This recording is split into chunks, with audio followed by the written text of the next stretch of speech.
COVID-19 curbs have been tightened in lockdown Shanghai as the city recorded a steep climb in cases.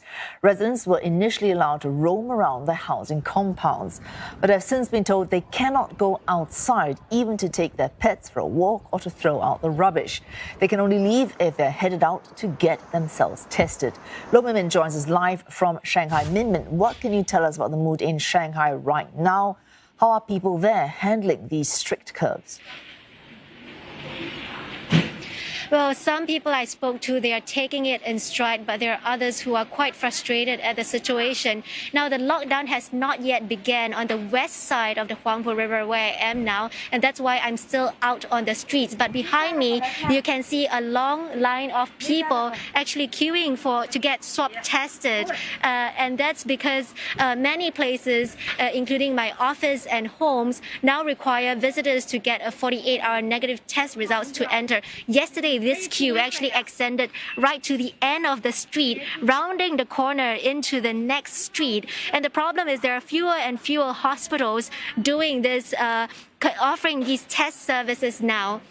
And that's why there are fewer and fewer hospitals offering these test services now. Over 20 hospitals are suspending or have partially suspended their operations in Shanghai. Authorities are doing what they can to activate more manpower. A doctor from a private hospital told me they've been asked to contribute doctors and nurses to the community to conduct swab tests. Now, this lockdown, as you said, is stricter than usual. Authorities said people will not be allowed to step out of their doors, including into open-air balconies or to basement car parks of their compounds. And delivery workers will also be stuck at home, so it will be difficult to get food, and that's top of people's priorities right now.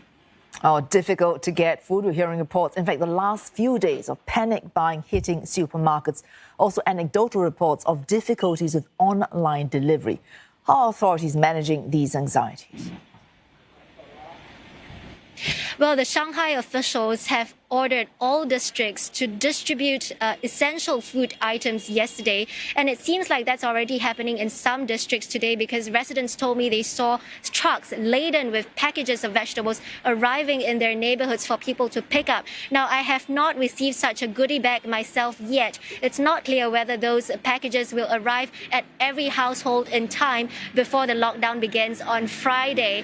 In Changchun, the capital city of the northeastern Jilin province, authorities have apologized to 8.5 million residents there for food shortages related to the shutdown of 2 wholesale food markets, a problem that's aggravated by a shortage of workers that delayed deliveries to homes.